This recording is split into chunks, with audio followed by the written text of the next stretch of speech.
Live. Bye bye, thank you Karen. Bueno, buenas tardes a todos. Estamos acá desde Montevideo.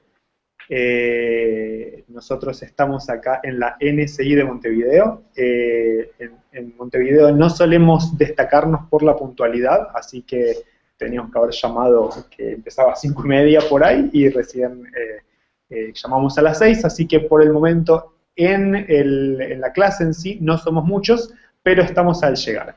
En primer lugar, queremos hacer un agradecimiento muy, pero muy grande a todo el equipo que hace posible el Global Day, a Karen muy especialmente, que nos ha ayudado con todas las cosas técnicas y la motivación en todo momento.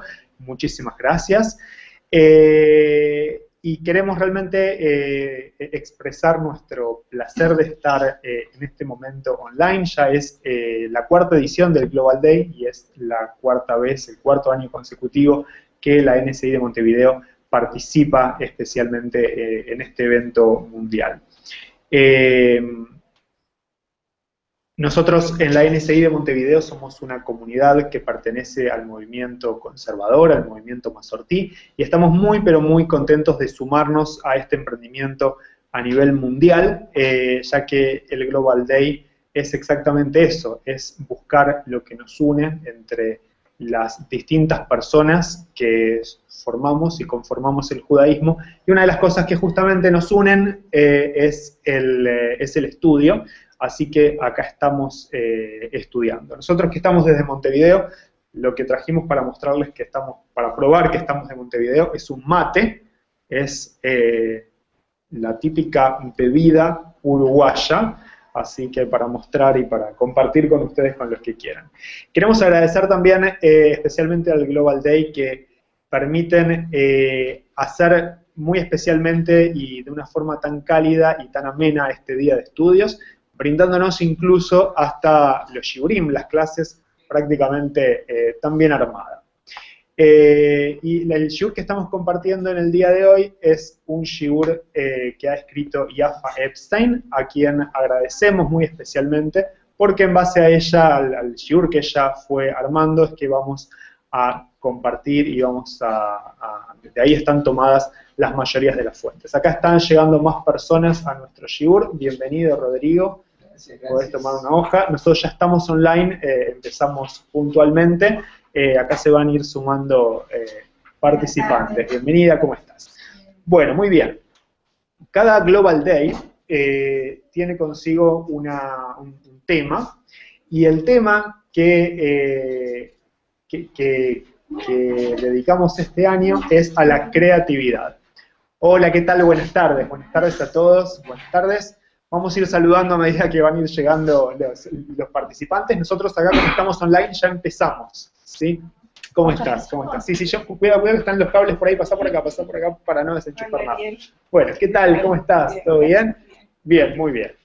Bueno, pueden agarrar una hoja, estamos ahí, bien. Les decía entonces que el shiur de hoy, la clase de hoy es sobre la creatividad, y nosotros lo que vamos a hacer es dedicarnos al tema de la creatividad, pero especialmente lo que tenga que ver con la liturgia, y especialmente vamos a tomar como un ejemplo solamente la Amidá, ¿sí? La Amidá, solo para recordarlo rápidamente, la Amidá es la oración que pronunciamos de forma silenciosa, mirando hacia Jerusalén, y que compartimos en la tradición judía 3 veces por día, ¿sí? En la tefilá de la mañana, de la tarde y de la noche, la tefilá de Shaharit, de Minjá y de Arvit. Ahí está, ya algunos marcan que eso es importante. Muy bien, es importante, por supuesto, por eso lo estamos estudiando, porque es importante. Entonces, yo sé, sí, me quedó claro, está muy bien. Entonces, la idea justamente es que la Amidá, que es algo tan central, poder un poco estudiar en esta tarde cómo es que fue la evolución y cómo llegamos un poquito nada más, o con la idea, digamos, a la Amidá que tenemos hoy en día. Y ya vimos, digamos, como el título lo indica, que vamos a querer, digamos, como enfocarlo hacia la creatividad. Vamos a ver, vamos a intentar estudiar un poquito eso. Algo interesante de la Amidad, que más allá de... hola, buenas tardes, Elías, ¿cómo estás? Hola. Ya comenzamos porque estamos online, así que podés tomar una hoja y ahí estamos, perfecto. Les decía que la Amidad es conocida en el Talmud como Tfilat Shmonesre, ¿sí? La oración que tiene 18 bendiciones dentro suyo. En realidad, si hoy en día tomamos la Amidad y contamos las bendiciones, vamos a ver que en realidad tiene 18 más 1. Tiene 19 bendiciones y vamos a estudiar también en una de las fuentes por qué es que tenemos 19 bendiciones, cuál es esa bendición número 19. Algo interesante que pasa con la Amidad es que leemos exactamente el mismo texto, con esas 19, 18 más 1, esas 19 bendiciones, dijimos 3 veces por día, a la mañana en la Tefilá de Shaharit, a la tarde en Minjá y a la noche en Arbit. Eso en los días de semana comunes, como hoy puede ser domingo. De hecho, nuestro shiur va a terminar, ¿sí?, con la Tefilá. Nosotros de 19:15 nos encontramos todos los días para la Tefilá, así que vamos a terminar, el shiur termina online a las 19, nosotros nos quedamos con alguna serie más de preguntas, haciendo un recreo también, y 19:15 vamos a empezar con la Tefilá, ¿sí? Digamos, es como una buena introducción lo que estamos haciendo. Y la idea es contarles que de estas 19 bendiciones, las 3 primeras y las 3 últimas bendiciones son exactamente iguales en todos los días del año.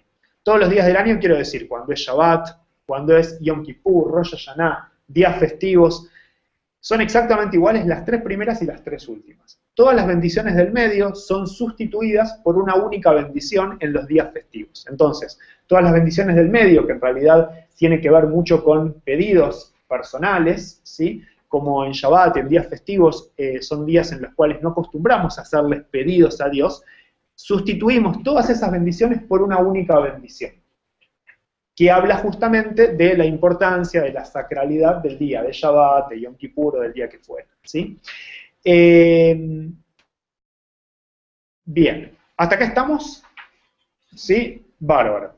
Vamos entonces a, ya que vamos a hablar de la creatividad, quiero proponerles, si tienen ganas, primero es así, vamos a usar unas fuentes que tenemos acá, que yo voy a hacer así, los que están online, los que quieran en el grupo, en el chat, lo pueden bajar ahí, yo lo acabo de copiar la fuente, la pueden bajar de ahí, los que están acá obviamente la tienen en la mano, los que no pueden ver el chat por algún motivo, está la fuente colgada en el Facebook de la página, en el Facebook de la NSI, en mi Facebook personal, en mi Twitter personal, en el Twitter del Global Day, recién lo colgué, así que tienen las opciones para poder bajar las fuentes que vamos a utilizar los que están asistiendo el shiur online. Bien, ya que vamos a hablar de la creatividad, pero vamos a hablar de la creatividad, podemos decir, en conjunto, ¿sí? Quiero empezar preguntando si alguien tiene ganas de pensar, ¿sí?, de compartir, algo que han creado junto a otras personas, y cómo fue ese proceso creativo. Aunque sea pensarlo, piensen en algún momento que crearon, que participaron en un grupo, ¿sí?, que tuvieron que crear algo junto a otros, y cómo fue ese proceso. De pensar, de a lo mejor establecer la problemática, de entre varios pensar soluciones posibles, de ir mejorando las ideas para poder llegar a una idea superadora, ¿sí? ¿Qué fue significativo y especial en el trabajo con otros? ¿Cuáles son las dificultades del trabajo en conjunto? ¿No? Hay algunas personas que les cuesta mucho delegar, por ejemplo, ¿no? Porque dice, ¿para qué? Lo tengo que delegar, le tengo que explicar todo desde cero a otro, mejor lo hago yo, y hay veces que uno lo hace más rápido, ¿no? O sea, hay veces que el trabajar en conjunto es un poco más engorroso. Sin embargo, depende con quién trabajemos, y si podemos pensar juntos, puede ser muy beneficioso para todos, ¿no? Una pregunta linda es posible crear una obra artística o una obra de significado religioso en grupo? ¿No? Un artista no necesita el trabajo individual para poder desarrollar su visión artística, ¿no? Muchas veces cuando pensamos en artistas, en una obra de arte, muy probablemente, recién cuando veníamos para acá, en el pasillo que tenemos una exposición, ¿sí?, Por lo general sabemos que los artistas trabajan como en soledad, ¿sí? Pero sin embargo, bueno, acá lo que vamos a proponer es el tema de la creatividad, pero la creatividad en conjunto, ¿sí? ¿Alguien quiere hacer alguna reflexión, alguna sugerencia sobre el trabajo en grupo? Yo pienso que lo más difícil es que todos se pongan de acuerdo. Lo más difícil es que todos se pongan de acuerdo. Y acepten una proposición. Ajá. Bien. Siempre hay contras Ajá. en todas las actividades. Seguro, seguro. Bueno, yo creo que ese es un lindo desafío, ¿no? Hay muchas reuniones que también depende mucho de quién la preside, la reunión, en donde si el que preside puede ser un buen sintetizador, a lo mejor puede llegar a una idea que contemple todas las que participaron y sea incluso una idea superadora, ¿sí? Pero obviamente no es tan simple. No es tan simple. A mí me parece que, aunque puedan haber excepciones, el trabajo en grupo siempre sale mejor que el individual. Bien. Siempre que esté bien conducido. Sí, sí, Siempre que esté a bueno. buena disposición. Ajá. Bien. Bueno. Hay que repetir, gracias, Howie, es verdad, porque si no puede ser que no se escuche, bueno, pero Rodrigo habló alto, está bien. Las próximas intervenciones vamos a repetirlas en voz alta por si alguien está escuchando y participando. Bien, vamos a empezar con la primera fuente, simplemente como para introducirnos, y después en esto de trabajar en conjunto vamos a intentar hacer un poquito, una suerte de trabajo en conjunto, que en realidad, como vamos a ver textos talmúdicos, varios de ellos, la forma tradicional de estudiar el texto talmúdico es en Gebruta. Gebruta de la palabra Jaber, ¿sí? Jaber es un amigo, ¿no? Un prójimo, en donde lo que hacemos es estudiar en voz alta. Y cuando dos personas leen el mismo texto en voz alta, lo que tenemos es esa posibilidad de decirlo nosotros y escucharlo, pero a su vez cuando nosotros lo leemos, a veces lo leemos para que lo escuche el otro y no tanto para escucharlo nosotros. Cuando el otro lo lee, ahí tenemos también la posibilidad de escuchar nosotros, ¿sí? Porque una cosa es leer nosotros solos en voz alta en nuestra casa, y otra cosa es leer cuando está escuchando un otro, ¿sí? Vamos a intentar también hacer este ejercicio. Eso en la traducción es muy bueno. Eso en la traducción, el leer en voz alta, ¿decís?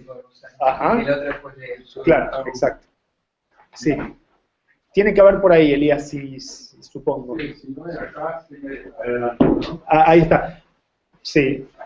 Mirá, Elías, si querés, ahí en el mueble de la sinagoga, si bajás con cuidado por acá, podés agarrar de ese mueble que está ahí. Ahí podés agarrar. Bien, ok. Pero ahí está la puertita está por ahí. Perdón. Hay que salir y... Bien.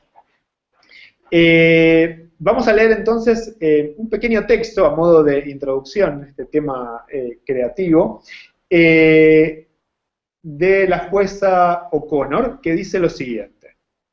Dice, en este mundo no logramos nada solos, y todo lo que sucede es resultado del tapiz completo formado por la vida de cada persona, compuesto por todos los tejidos de hilos individuales, de uno a otro que permiten crear algo, ¿no? Entonces, según la jueza O'Connor, ¿qué es lo esencial en el proceso creativo? ¿Estás de acuerdo o no con sus palabras? ¿Por qué? Para ella, ¿qué es lo esencial? ¿Qué es la esencia, ¿no? del trabajo creativo?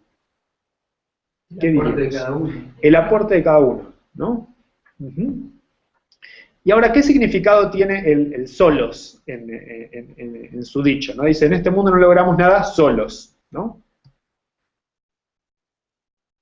Creo que no se refiere justamente, no necesariamente a estar sentados todos juntos, sino que todo lo que nosotros creamos o aportamos se basa en lo que fuimos aprendiendo antes de otros.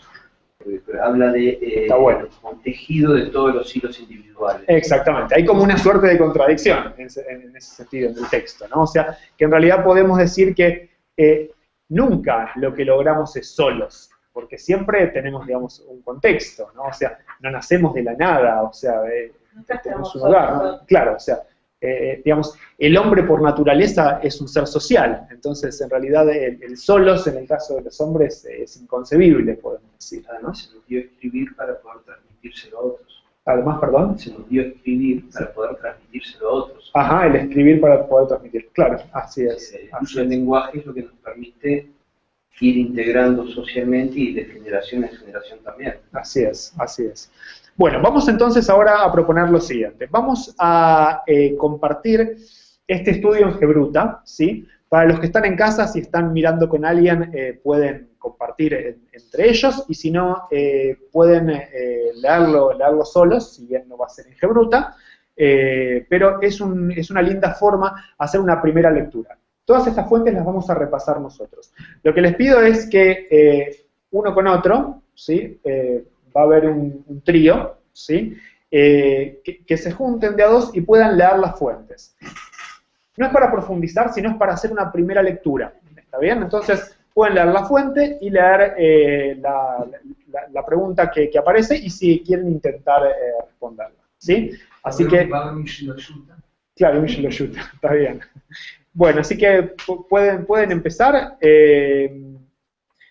Leanlo ustedes en voz alta, ¿sí? Va a ser esta parte con un poquito ruidosa, digamos, para los que están en casa mirándola, pero yo la voy a ir leyendo en voz alta también para yo repasarla y hago Gebruta con quien está del otro lado de la pantalla. Es una buena opción. Dice así, dice, Rabbi Yossi bar Rabbi Hanina dijo, las plegarias fueron instituidas por los patriarcas. Rabbi Yoshua ben Levi dijo, las plegarias fueron instituidas en correspondencia con los sacrificios diarios del Tamid, que se llevaban al templo. Según esta fuente, ¿quién estableció las tefilot, las plegarias diarias? Cada rab está proponiendo algo diferente, que ahora lo vamos a detallar después. ¿Y qué significado tiene que los patriarcas fueron quienes crearon las plegarias? ¿Qué podemos aprender de esto sobre la tefilá? La fuente número 3 dice, Rav Shemen bar Abba le dijo a Rabbi Yohanan, considerando que los hombres de la gran asamblea establecieron para Israel bendiciones y plegarias, pronunciar el Kiddush y la Abdalá. ¿No? Nos preguntan, según esta fuente, ¿quién creó las plegarias?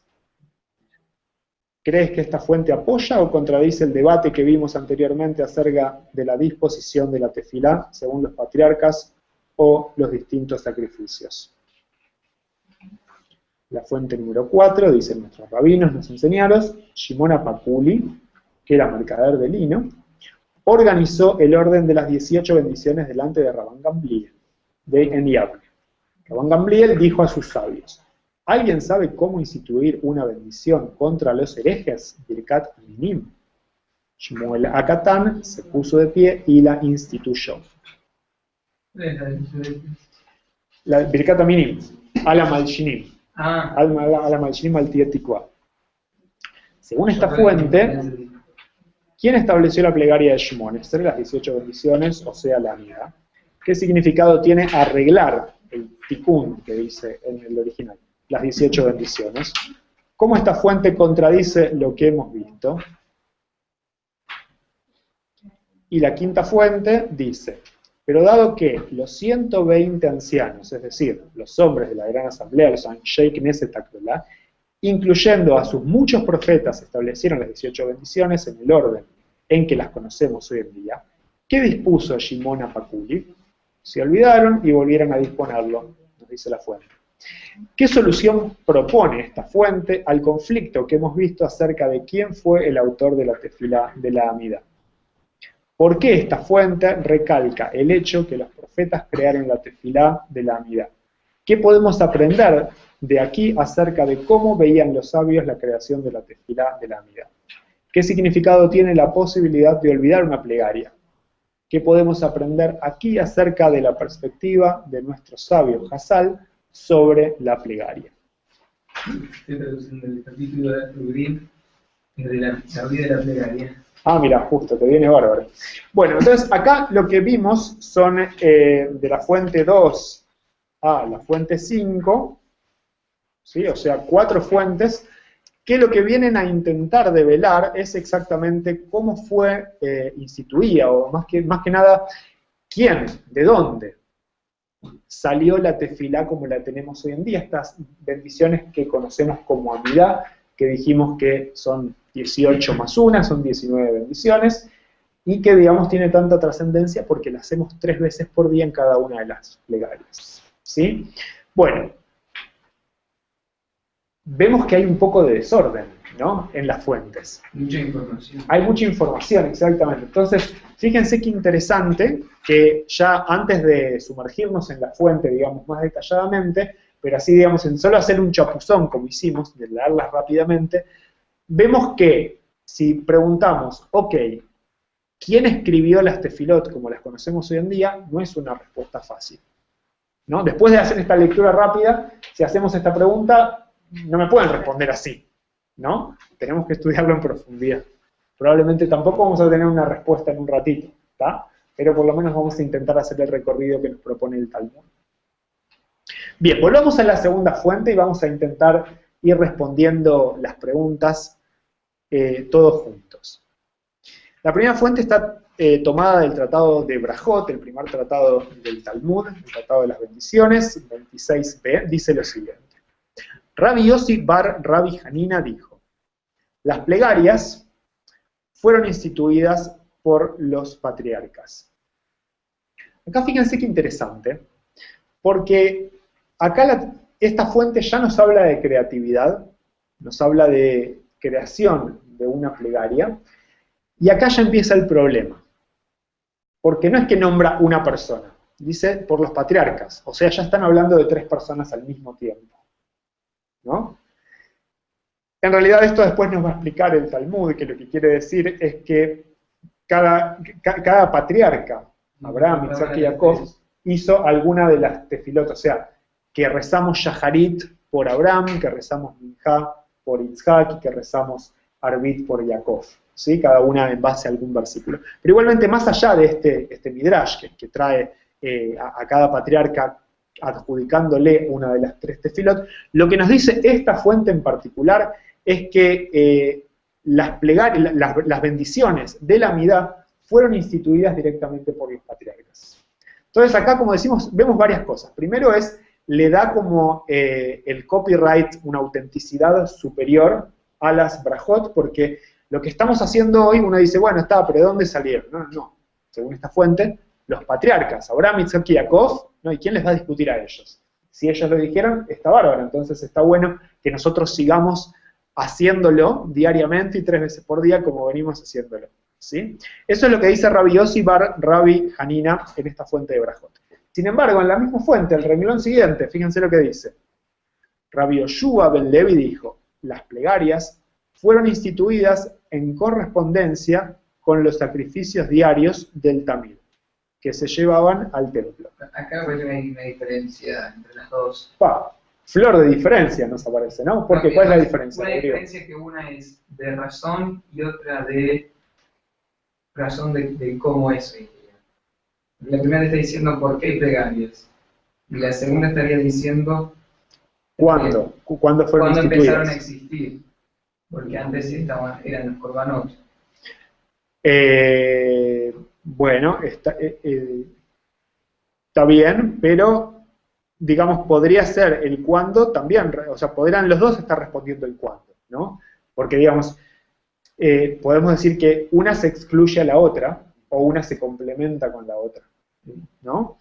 Pero, digamos, lo que vemos así, de movida, es que las dos fuentes nos hablan de tiempos diferentes. Una se la adjudica a los patriarcas, y otra se la adjudica, nos dice, cada una de las tefilot, cada una de las plegarias, vino a reemplazar una de las ofrendas que se hacía en el templo de Jerusalén. O sea, el segundo templo de Jerusalén fue destruido ¿en qué año? 70 de nuestra era, o sea que es solamente a partir de ahí. ¿Y antes qué pasó? ¿No? Digamos, Rabbi Yoshua ben Levi, podemos decir, no tiene respuesta a eso, pero sin embargo Rabbi Yossi bar Rabbi Yohanan nos dijo que las tefilot eran de los patriarcas, ¿no? O sea, esto es lo rico del... Sí. Al decir en correspondencia... Es como que vino a sustituir. Esa es la idea. O sea, como ya no había más templo de Jerusalén, y digamos, el paradigma que teníamos de comunicación con Dios cayó, porque no había más templo, necesitamos renovar el protocolo de comunicación. Yo lo había leído mal. Me pareció que podía significar que para cada sacrificio se instituyó la plegaria. Bueno, es análogo en realidad. En el hebreo dice Keneget Temedim Tiknum, o sea, ¿Cómo sería? Que negue, pero, o sea, como 1-1, por eso en correspondencia sería, ¿no? O sea, como ya no podemos hacer más la ofrenda de la mañana, hacemos una plegaria. Como ya no podemos hacer más la ofrenda de la tarde, etcétera, etcétera. ¿Sí? Bien. Vamos a la fuente número 3, la segunda fuente que nos habla sobre las brajot, y veamos lo que dice. Dice así. Rav Shemen bar Abba le dijo a Rabbi Yohanan, considerando que los hombres de la gran asamblea, los Anshei Knesset Agdolá, establecieron para Israel bendiciones y plegarias, pronunciar el Kiddush y la Abdalá. ¿Ah? Entonces, acá lo que nos está diciendo esta fuente es que en realidad los que establecieron las bendiciones para Israel, con las plegarias y también aprovechan para contarnos también el Kiddush y la Abdalá, fueron los Anshei Knesset Agdolá. ¿No? Los Anshei Knesset Agdolá, estamos hablando del siglo, entre el siglo VI y siglo III, antes de la era común. ¿Está? O sea, esta fuente, en relación, si tenemos que trazar una línea de tiempo, ¿sí? Teníamos patriarcas por un lado, otro lado era a partir de la destrucción del Templo de Jerusalén, y esta fuente va con alguna de las dos o es una tercera. Una tercera. Está coexistiendo. ¿Cuál? Exacto, coexiste con el templo. ¿Sí? La de las Anshei Knesset Agdolá. O sea, lo que nos propone esta fuente es que las bendiciones, las tefilot como las conocemos hoy en día, fueron instituidas por los Anshei Knesset Agdolá. ¿No es el Sanedrín eso nada que ver? Bueno, era como el Sanedrín de la época. Lo interesante que plantea Elías, aprovecho la pregunta, es que lo que necesitaban era que sea avalado por el órgano que legislaba en la época. Que eso es. Esos son los Anshei Knesset Agdolá. Eran las 120 personas, ¿no? que legislaban. Claro, exactamente. ¿Sí? Entonces, lo interesante, y ahora vamos a volver, con otra fuente vamos a volver sobre eso. O sea, no alcanzaba con que una persona lo instituyera, sino que necesitaban los organismos correctos, adecuados. Podemos decir exactamente que hoy en día, exactamente igual que hoy en día, ¿sí? Vamos a volver ahora sobre esto en un ratito. Bien, vamos a la fuente número 4. Dice así.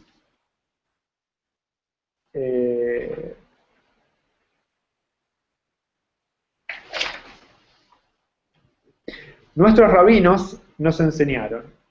Shimon Apakuli, que era mercader de lino, organizó el orden de las 18 bendiciones delante de Rabban Gamliel en Yavne. Rabban Gamliel dijo a sus sabios, ¿alguien sabe cómo instituir una bendición contra los herejes? El Birkat Aminim. Shmuel Akatán se puso de pie y la instituyó. Fíjense qué hermosa esta fuente y cuántas cosas que tenemos. Primero tenemos un personaje que es Shimon Apakuli, que no es un rabino, es un personaje. Nos cuentan que es mercader de lino. ¿Sí? Mercader de lino, leímos la fuente... Increíble la autoridad que tenía y no era rabino. ¿Viste? Está bueno. El mercader de lino. Ahora, fíjense qué interesante que el lino, en realidad, si lo tomamos con la fuente de O'Connor, ¿sí? la jueza de la Suprema Corte de Estados Unidos, ¿sí? Ella hablaba de hilos que se juntaban, ¿sí? Es interesante ver, digamos, en este mismo podemos decir, compendio de fuentes, esta también creatividad para poder armar las fuentes que tuvo la persona que lo armó, ¿sí? Bien, y lo que dice es así, dice Shimon Apakuli, que aparte Shimon Apakuli es un personaje interesante porque aparece 2 veces en todo el Talmud, ¿sí? Tenemos muchas personas, o sea, Rabbi Akiva es una persona conocida, un montón de rabinos que todos conocemos, pero sin embargo Shimon Apakuli aparece 2 veces, y las 2 veces que aparece citado en el contexto de que fue la persona que instituyó las bendiciones de la Amidad. Ahora, no es solamente que él la instituyó, sino Elías, como decíamos recién, tenía que ir a hablar con Rabban Gamliel en Yavne, que era la autoridad. O sea, no era simplemente que quiso hacer la ley, ¿sí? Y era un un Juan de los Palotes, diríamos, sino que tenía que tener el aval institucional de los organismos, ¿no? Claro, esto no nos podría, capaz no ¿Y hable es cuánto? Sí, bueno, en realidad, no, en realidad es de la gente de la Gran Asamblea, es de los Anshe Knesset Agdolah, digamos, o sea, por lo menos que, no, está bien, es un poco anterior, pero por el sentido de que en la estructura de que necesitan la legislación, ¿no? Ahí podemos decir que es más o menos lo mismo en el sentido, ¿sí? Esto lo estaría insinuando, no sé por qué me viene a la cabeza que podría ser que cada lugar tenía su tipo de voz, porque viene un hombre, va a pedir a otro, todos los demás en esos otros lugares. Sí. Bueno, que seguían las mismas bendiciones que este. Ok, es interesante lo que plantea Rodrigo, ¿sí? O sea, yo ahora, sobre el final voy a hablar un poquito de eso, porque me parece que, digamos, tenemos que tener en la tefilá keva, digamos, cosas que son fijas, pero también kavaná, intención. Y para tener intención no puede ser todo fijo, sino que también tenemos que ver nuestro lado creativo para poder aportar y que tengamos kavaná, ¿no? Si no es... ahora vamos a volver sobre eso en un ratito. Bien, la segunda parte de esta fuente, de la fuente 4, dice: Rabban Gamliel dijo a sus sabios: ¿alguien sabe cómo instituir una bendición contra los herejes del Kataminim? Shmuel Akatán se puso de pie y la instituyó. Fíjense qué interesante esto. Acá lo que vemos es la necesidad de un momento determinado de instituir una bendición. Esta fuente, acá sí tenemos nos enseñan que el origen de esta fuente, ahí tenemos el tiempo de esta fuente, Javi, vos me preguntabas. Es después del año 70, es en posterior de la destrucción del Templo de Jerusalén. La creación de Yahweh como centro. Exactamente, exactamente. Claro, sí, exacto, es antes. Y lo interesante acá es que vemos que crean una tefilá a partir de una necesidad, ¿no? O sea, más allá de lo que estaba instituido, porque incluso recién vimos, era Shmones, eran 18 bendiciones, pero sin embargo, a partir de una necesidad, porque tenemos que ponernos en el lugar, en el momento y en el lugar, ¿no? O sea, era un momento de mucha angustia, donde el paradigma de comunicación con Dios había caído el Templo de Jerusalén. Entonces vivíamos una situación de catástrofe difícil, y más allá de que había que reinventarse, también necesitábamos, digamos, como ponerlo y dejarlo volcado en nuestra tefila. Entonces, Rabban Gamliel preguntó: ok, ¿cómo hacemos? ¿Alguien tiene alguna sugerencia? Y ahí Shmuel Akatán se levantó e instituyó esta brajá que la tenemos hasta hoy en día en nuestro Sidur, ¿sí? ¿Esa no es la 19? Claro, esta es la número 19, exactamente. Contra los herejes. Contra los herejes, sí. Que en realidad dice Ala Malshinim, ¿no? O sea, contra los malvados en general. Y que por eso la fuente... El que quiebra a los enemigos, ¿no? O sea, la idea justamente es contra los enemigos, pero específicamente en ese tiempo los que habían destruido el templo. De eso hablamos, ¿sí? Con esa bendición. Bien. Entonces, fíjense también, en el hebreo se usa la palabra tikkun, tiknu, ¿no? Que es como corrigieron, arreglaron, ¿sí? Y una de las preguntas, la segunda pregunta de esa fuente que leímos recién, dice: ¿qué significado tiene arreglar las 18 bendiciones? ¿Sí? Y arreglar quizás quiera decir hacerla relevante para nuestros días, o sea, agregarle lo nuestro, hacerla significativa para nosotros, o sea, que nos hable, actualizarla, ¿no? Exactamente. Bien.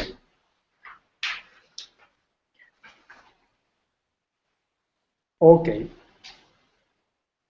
Vamos a la fuente número 5, es en el Tratado de Megilá. El Tratado de Megilá es un tratado interesante para estudiar la tefilá porque ahí se nos nombra el orden de las bendiciones tal cual lo conocemos hoy en día, ¿no? O sea, con las mismas hatimot, digamos, los mismos cierres de bendiciones, o sea que ya vemos que en la época del Talmud, la mirá que hacemos hoy en día ya estaba tal cual nosotros la conocemos, ¿sí? Dice así: pero, dado que los 120 ancianos, es decir, los hombres de la Gran Asamblea, los Anshe Knesset Agdolah, que vimos antes en una fuente que fueron ellos los que instituyeron, ¿sí? Incluyendo a muchos profetas, establecieron las 18 bendiciones en el orden en que las conocemos hoy en día. ¿Qué dispuso Shimon Apeculi? ¿No? O sea, la pregunta es muy interesante. Dice, si en realidad vimos, o sea, esta fuente lo que intenta hacer es juntar dos corrientes de pensamiento. Esta fuente se pregunta, ¿cómo puede ser? Si dijimos que los Anshei Knesset Agdolá, ¿sí? La gente de la Gran Asamblea, ellos instituyeron las tefilot, y en realidad no lo instituyeron ellos solos, sino que lo que hicieron fue con palabras de los profetas. Acá, ¿qué sentido tiene que incluyan a los profetas? ¿No? Es como la primera fuente que nos habla de los patriarcas, o sea, no es cualquier persona, ¿sí? Y ni siquiera le alcanza, digamos, el hijus, el mérito, a los Anshei Knesset Agdolá que tienen que ir más atrás, a los profetas. Dice, no lo dije yo, o sea, le quiero dar mérito a lo que estoy diciendo, citan, digamos, a alguien... Que seamos como un fundacional. Exactamente, o sea, que no haya duda, ¿no?, sobre su autoridad. Entonces, citan a los profetas. Pero, sin embargo, lo que dice esta fuente es, si ya los Anshei Knesset Agdolá, ellos ya instituyeron, y en realidad no instituyeron, dijimos, de motus propios, sino que citaron y se basaron en muchos profetas, ¿qué fue entonces lo que dispuso Shimon Apeculi, que vimos antes? ¿No? ¿Qué es lo que hizo Shimon Apeculi? Y entonces dice, se olvidaron y volvieron a disponerlo. Fíjense qué interesante. Dice, o sea, lo que hizo la gente de la Gran Asamblea fue olvidado en algún momento, y entonces lo que hizo Shimon Apeculi es, como se olvidaron, volvió a recordar lo que se había instituido y se olvidaron. Esta fuente lo que viene a hacer son varias cosas. Primero, hacer como un shalom, digamos, ¿sí? O sea, viene a juntar dos fuentes que son aparentemente contradictorias. Una que dice que son la Gran Asamblea y otra que se lo adjudica a Shimon Apeculi. Pero sin embargo también nos dice algo interesantísimo. Es que muchas veces, en muchas épocas, puede ser que la gente se olvide las tefilot y que tengamos que hacer un ejercicio para recordarlas. Como decíamos, para actualizarlas, ¿no? Para que sigan siendo relevantes. Y eso puede llegar a ser también interesante y un hermoso mensaje. En realidad, la fuente 3 dice que los hombres de la Gran Asamblea establecieron para Israel bendiciones y plegarias. Claro. Pronunciar Kiddush y Agará. No dice que establecieron un orden para ellos. Exactamente. Ni tampoco dice en esa fuente, en la fuente 3, que se basaron en los profetas, sino que habla simplemente ellos, ¿no? Acá lo que está haciendo es dándole autoridad, contando que lo hicieron con los profetas, ¿sí? Establecer también es Letaken. A ver, déjame ver cómo está.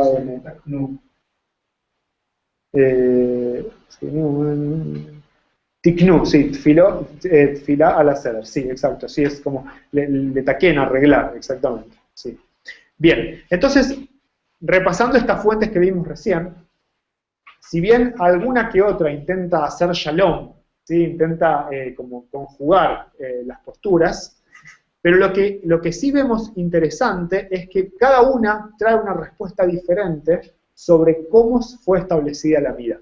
O sea, hicimos todo este recorrido por fuentes talmúdicos y todavía no tenemos respuesta a nuestra pregunta. No la vamos a tener, quiero decir, porque si no la tenemos en el Talmud no la vamos a tener. Pero lo interesante es que el Talmud tiene esto de rico, es lo plural que vemos en el Talmud. O sea, hacemos todo un recorrido y son posturas que conviven. Lo leemos en un mismo libro, y no muchas veces ni siquiera en el mismo libro, en una misma página, ¿no? O sea, uno dice una cosa y otro dice otra cosa, y no se ponen de acuerdo. Y esa es la riqueza que nos quedó en nuestro libro, ¿sí? Este libro, o sea, es el principal libro de nuestra tradición oral, que es el libro en el cual nos basamos hoy para poder llevar a la práctica nuestra tradición como lo hacemos, ¿sí? Por eso es tan relevante. Bien.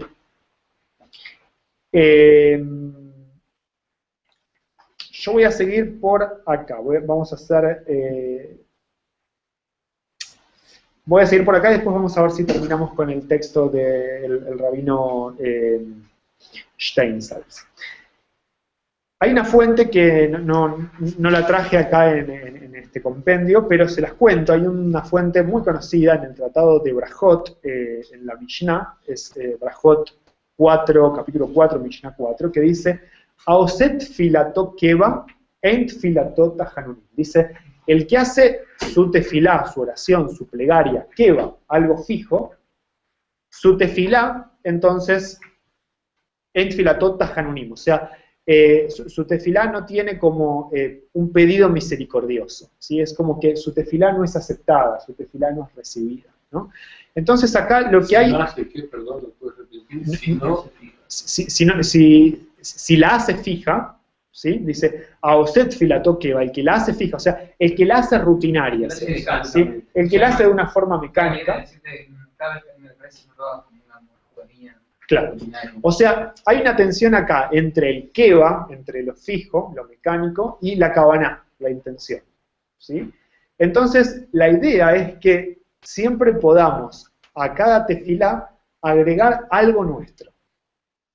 Es como, por ejemplo, me estoy acordando cuando se inaugura el tabernáculo, ¿sí? En Parashat Nassó, que cada uno de los príncipes de las tribus lleva la ofrenda, y la Torá nos cuenta cada una de las veces qué era lo que llevaba cada uno y era exactamente igual. Y el Midrash nos dice, bueno, pero en realidad no era exactamente igual, porque cada uno se llevaba a sí mismo, llevaba algo de sí, ¿no? O sea, y acá pasa algo similar, o sea, el keva, lo fijo, puede ser que sea nuestro texto, porque nuestro texto es siempre el mismo. Pero sin embargo tenemos que poder agregarle algo que sea nuestro. Y es lógico, porque por más que el texto sea siempre lo mismo, 3 veces por día, con las mismas bendiciones, no siempre prestamos atención y ponemos nuestra kavaná y nuestra intención hacia la misma orajá. Por ahí en algún momento vamos a tener algún familiar que no esté bien de salud. Bueno, probablemente toda nuestra intención va a ir sobre esa bendición de refuá para pedir la pronta recuperación. Si tenemos, no sé, podemos decir un examen, ¿sí? Vamos a prestar especial atención a la tefilá de Jonen Adat, ¿no? O sea, que habla del raciocinio, ¿no? Hay bendiciones para pedir por la parnasá, por el sustento, por las lluvias adecuadas, o sea, realmente todos los pedidos están contemplados en la vida. Un ejercicio muy hermoso es, lo hacemos mucho con los chicos de nuestro curso de Bari Bat Mitzvah, cuando les enseñamos sobre la midá, ok, le decimos, piensen en cosas que quieran pedir, ¿no? Y todos los pedidos que uno hace, que uno puede llegar a hacer, todos los pedidos de necesidades humanas, están contemplados dentro de la midá.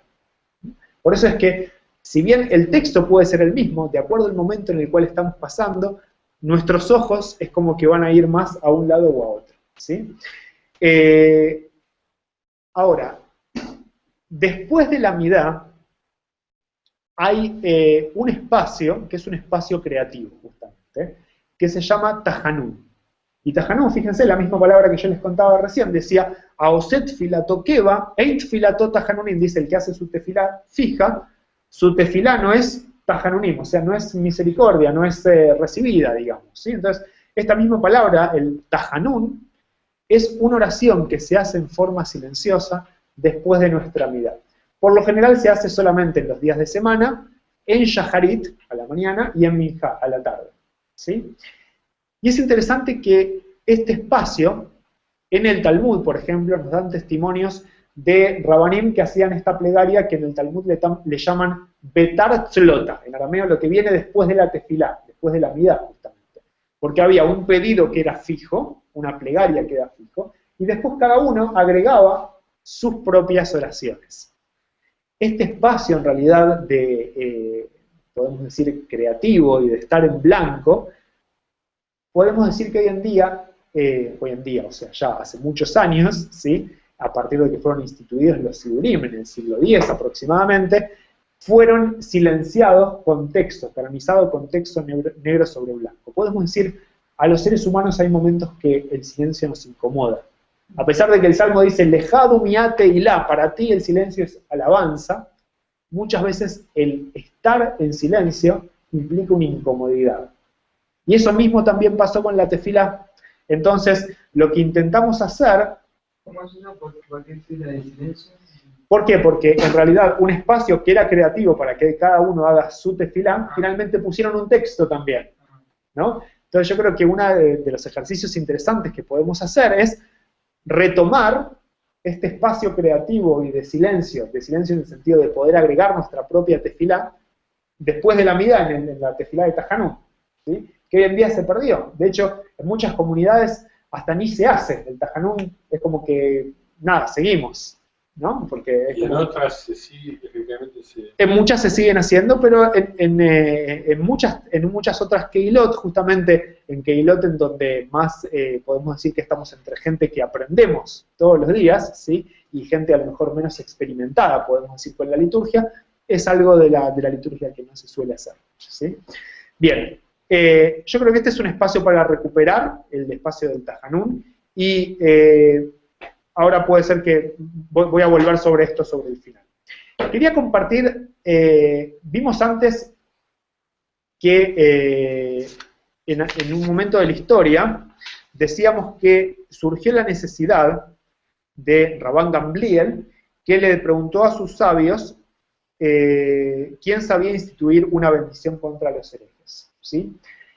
Y vemos que hay, dijimos cuando leímos esa fuente, que hay momentos en los cuales la necesidad nos lleva a instituir nuevas plegarias. Ahora yo quería compartir con ustedes una oración, una plegaria, hecha canción con melodía, que tiene unos 65 años. La vamos a escuchar y después vemos si hablamos de qué es. Perdón, Sí. simplemente para ver si estoy totalmente fuera de rumbo. La bendición que hacemos por el bienestar del Estado de Israel. Ahí está. Yo iba ahí, Elías, muy bien. Iba ahí, Elías, muy bien. Era obvio. Sí, sí, está bien, está bien. Ahí vamos.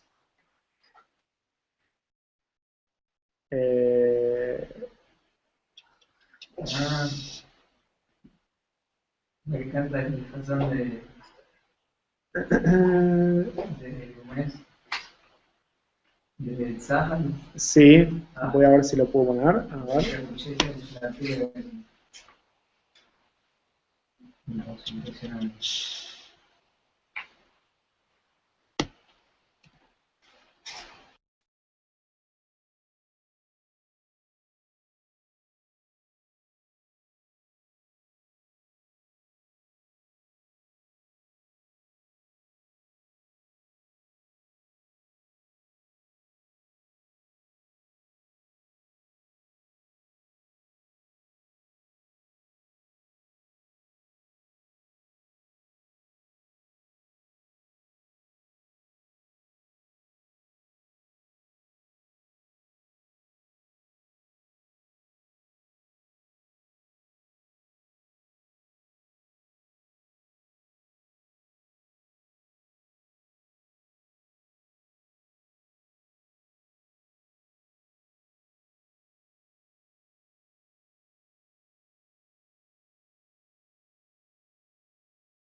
Ok, bueno, hasta ahí simplemente. A ver si estamos volviendo bien. Bien. Espero que se esté escuchando bien y que no hayamos hecho lío. Bien.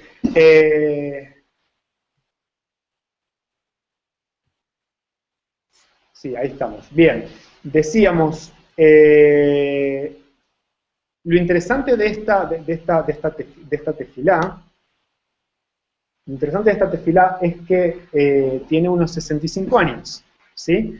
Esta tefilá apareció por primera vez en septiembre del año 48, justamente unos meses después el Estado de Israel es declarado en mayo, esta tefilá es del mes de septiembre, unos meses después solamente. Y es interesante que la escribieron dos rabinos, durante un tiempo fue adjudicada a Agnón, hay algunos que incluso dicen que igualmente Agnón tuvo algo que ver, pero lo interesante es que es una tefilá que es nueva, ¿sí? En ese sentido, que tiene pocos años, ¿sí? O sea, que muchas de las personas que están hoy en día presentes en las sinagogas habían nacido cuando fue escrita esta tefilá, cuando fue declarado el Estado de Israel. Y es una tefilá que en muchas comunidades que se identifican con el Estado de Israel, que son sionistas, como nuestra comunidad, entonces incluyen esta tefilá como parte de la liturgia y como parte del ritual, ¿sí?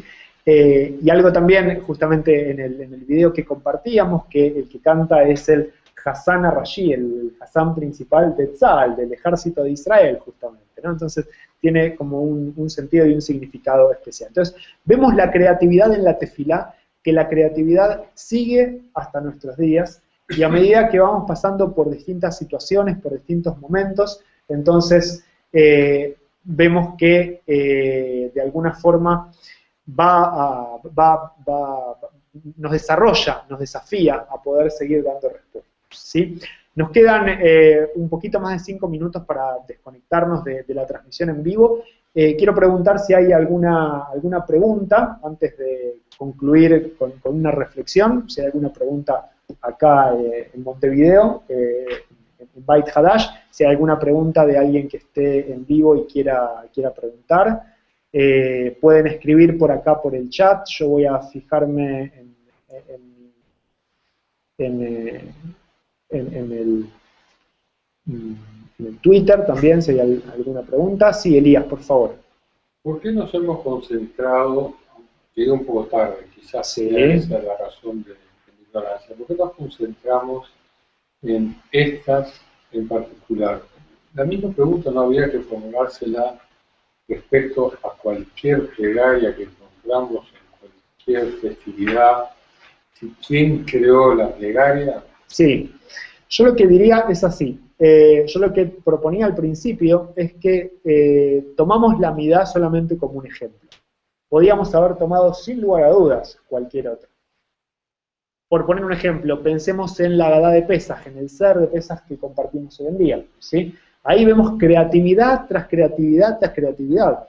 Como la Mishnah nos propone, el Talmud nos propone que todo está dado de tal forma de motivar la participación en las preguntas de los más pequeños. O sea, como que nos obliga a ser creativos para despertar la curiosidad, ¿no? Y mantenerlos despiertos y que pregunten, que se interesen. O sea, esa es la idea. Entonces, yo creo que, ¿saben qué? Cualquier acto educativo tiene que ser creativo. Y en realidad, como nuestra tradición es una forma de vida, necesitamos de la creatividad para seguir transmitiendo. No hay otra forma, sino lo que hacemos es que sea keva, que sea algo fijo, y al ser algo fijo es... No va a ser transmitido. y bueno, aparte que no va a ser recibido, pero en algún momento se quiebra, se va a dejar de transmitir, porque va a dejar de ser relevante, ¿no?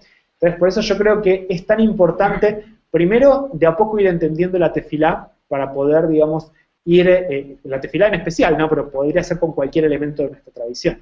Ir entendiendo la tefilá para poder, digamos, como poner en cada momento la kavaná, la intencionalidad, en un lugar diferente. Y también, como decía, para mí es muy importante que podamos de a poco ir retomando estos momentos de silencio que nos fueron quitados, como el Tajanún que decíamos, y volver con una plegaria. O sea, yo creo que un hermoso desafío sería, aparte de la plegaria que pronunciamos, poder agregar nuestra propia oración cotidiana, ¿sí? Que probablemente cada día sea otra, porque nuestras necesidades van cambiando. Después de Shaharit, después de Minjá, cualquiera. Yo diría en cada una, por lo menos en una. Por lo menos en una. Claro, Elías, yo soy rabino, me preguntás a mí, ¿qué te voy a decir? Es como los odontólogos que dicen, no, hay que cepillarse los dientes después de cada comida. Con perdón de los odontólogos, pero no. O sea. Pero no, lo que preguntaba si históricamente era después de cada una, o si históricamente, cuando existió, Fue después de Está bien, está bien. Está bien, ahora entendí la pregunta, Elías, perdón. Era solamente después de la mañana y después de la tarde. En realidad lo que pasa con la tefilá de Arbit, con la de la noche, es que en el Talmud mismo había cierta discusión si era optativa o era obligatoria. Hoy en día ya a nivel halágico hacemos las 3 tefilot y no hay discusión. Pero había una discusión en un momento en el Talmud. Entonces por eso es que la tefilá de Tajanún no está contemplada en la noche, sino solamente en la mañana y en la tarde. Shacharit y Minja. ¿Sí? Bueno.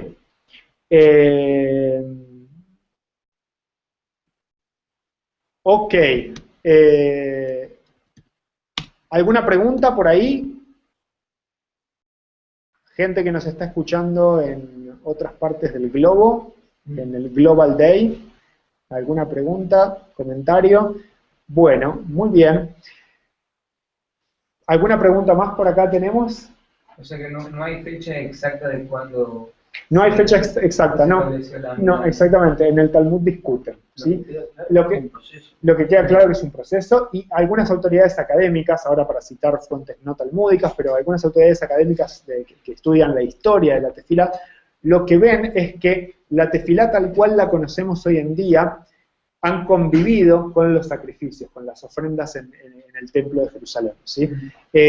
Por lo general, cuando nosotros tenemos que explicarle, y más que nada cuando tenemos que explicarle a los niños sobre cómo fue el pasaje, decimos, bueno, cuando dejó de haber templo de Jerusalén en el año 70, entonces ahí vinieron los sacrificios. Pero en realidad esto no es tan real, sino que convivieron, ¿sí? Si no, imagínense la tragedia, ¿no? O sea, cuando no hay más templo, ¿cómo hacemos? Sin embargo, era como un ejercicio que ya venía desarrollándose, o sea, fue como seguir con una de las líneas, ¿sí? Bueno, yo creo que la plegaria sale como espontánea, ¿no? La súplica, el deseo que viene adentro. Bueno, está interesante la observación de Rodrigo. En realidad, lo fijo se fija con el Sidur, o sea, en el año 10 más o menos, en el siglo X más o menos, ¿no? Con el Sidur de Rabbi Saadia Gaón, por ejemplo, que fue el primer Sidur. Pero en el Talmud lo que estaba establecido era como los Roshei Tefilá, o sea, como los temas, ¿no? Y cada uno ponía dentro de la plegaria, de esa bendición, lo que quería, ¿sí? Como por ejemplo hoy en día cuando tenemos la bendición de una persona enferma, lo que hacemos en la brajá de los Jolim, antes de la Jatimá, del Baruch Atah Hashem, del bendito tu Dios, ahí incorporamos el nombre y incorporamos los pedidos, ¿sí? Más allá de que muchas veces en muchas sinagogas, como hacemos nosotros, compartimos un Misheberaj especial para los Jolim, ¿sí? Bueno, les agradecemos a los que están viéndonos en vivo, que ya se ha cumplido la hora. Karen, thank you very much. Muchas gracias. Nos desconectamos y nosotros seguimos acá si hace falta ver alguna duda más. Les agradecemos mucho. Hasta luego. Gracias a todos la gente del Global Day. Hasta luego desde Montevideo. Lejaim con el mate. Para que vean que estamos en el video. ¿Alguien ahí?